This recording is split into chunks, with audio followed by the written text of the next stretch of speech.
This is a 335. This is an N54. I'm going to show you how to pull the N54 out without removing the front clip and the front bumper, or the core support, or the radiator. Doing this, you're going to need a couple things: a hoist, a leveler, a jack stand or a jack, and miscellaneous tools. E12 sockets, E10s, E14s, 9/16, 7/16, 10 millimeter, 11 millimeter, 13 millimeter. Of course, so if you're doing this, you're not removing the front bumper, which means you need space up top. What I did was I popped the shocks off, which didn't work anyway. Big win. I took this sway bar, which is the only one I took off. I left that one in there.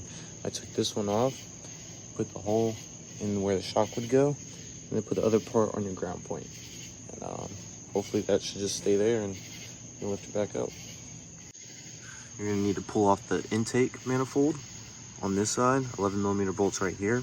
And you'll have to take this hose off, this evap hose off, the air intakes and the air ducts. You have an air box that will come out too.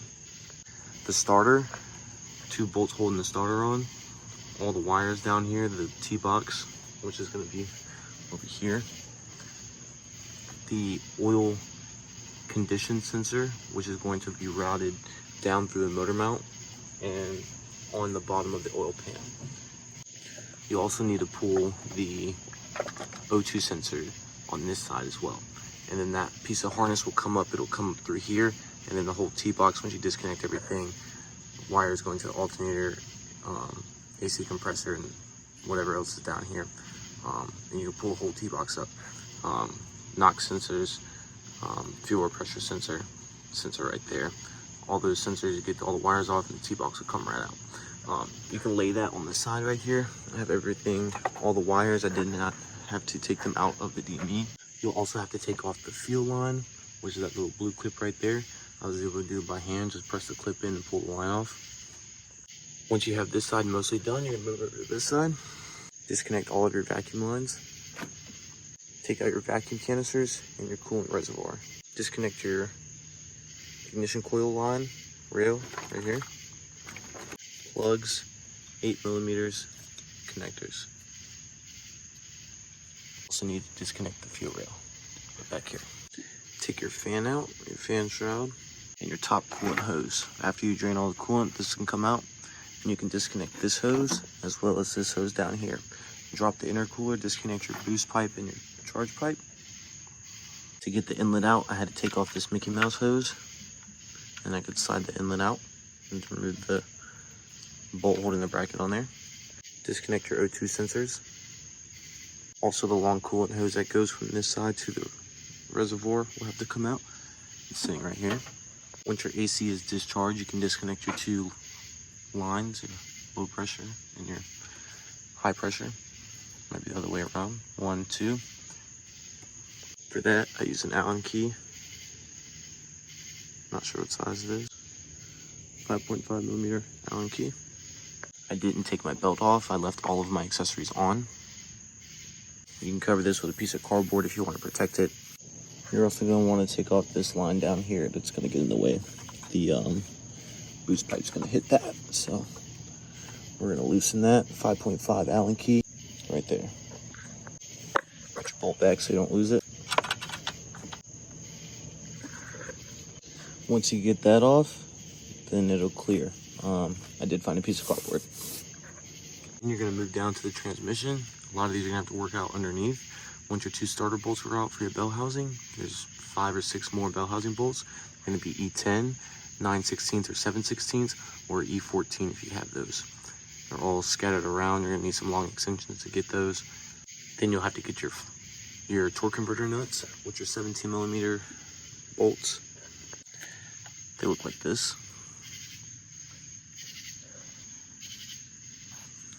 And then bell housing bolts look like that. You're gonna have a couple of them. I have them all scattered here, but these are the main ones. 2 E10s on the bottom, 3 of these 9/16s on the right side, and then another shorter 9/16 on the right side. Or this is gonna be a 7/16 for me. Also, while you're under there, you can take off these 2 motor mount bolts, which sit on the bottom of this motor mount. as well as a ground strap on the back of the motor mount on this side. Look around and make sure you took off all plugs and wires and hoses. The pull points for this will be up here. This is the tow hook you use to tow your car. Screws in down there, and then a hole above the starter hole right there. And you're gonna need a leveler. I put a bolt through that hole down there and attach the chain to that bolt. Same thing here. Once you have the engine supported, you're gonna wanna put a jack underneath the transmission, support it with a block of wood. Next, while the engine is somewhat supported, you're gonna wanna lift your engine hoist just a little bit. You're gonna wanna take off this motor mount right here. There's going to be a 16mm bolt on top of the motor mount right down there, and then 4 E12 bolts right here. I use 9/16 for those. It might be E14s, but they're there. Once you have all 4 of those out, it should just come out. Now my ground strap is still attached, so I'm just gonna let this hang out for now.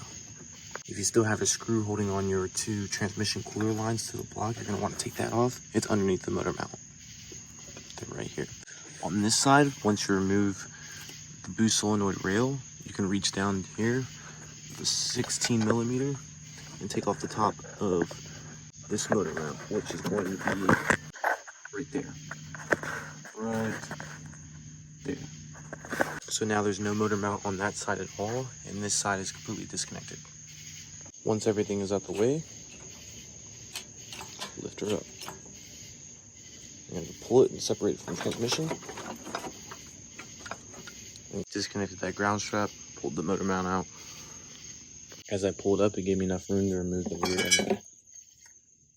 Instead of disconnecting the power steering lines down here, I'm just going to go ahead and remove the belt. T60 worked for me. This is supposed to be like a T55 or something, but mine's so stripped out, I fit a T60 in there. So take the belt off. I took the AC compressor off, and now I'm going to take the power steering pump off. I opted to do this instead of taking off the banjo bolt and that hose right there. It was a lot easier just to take the, this is going to have to come off eventually. You can leave it there. You don't have to drain the power steering fluid. You can take the AC compressor off, and you could leave that there if you wanted to. I didn't want to do that just so I can get the lines out the way. Now that this is up, I'm going to point out 2 things that I forgot and made this a little bit more tricky than I initially thought. I already covered that I needed to drop the power steering pump, which wasn't a big deal. It needed to come off anyway, but I just dropped it so I didn't have to take the hoses off of it. There's only a couple bolts, it'll fall right there. I left this hose right here on. This is going to get caught up. It's a little hard to see. My recommendation is to pick up the motor off the motor mounts, lift it up a little bit so that you can access this hose and then take this off. The second thing is this boost pipe. This boost pipe is just about as long as the engine bay, and it's longer than the motor, and it will get caught up on the radiator right here.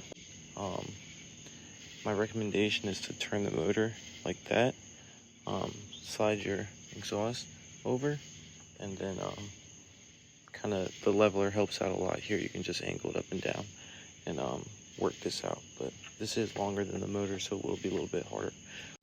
So if you run into a situation where the boost pipe won't fit out of the motor bay, what you can do is take this boost pipe off. It's gonna be this V-band clamp right here and this V-band clamp right here.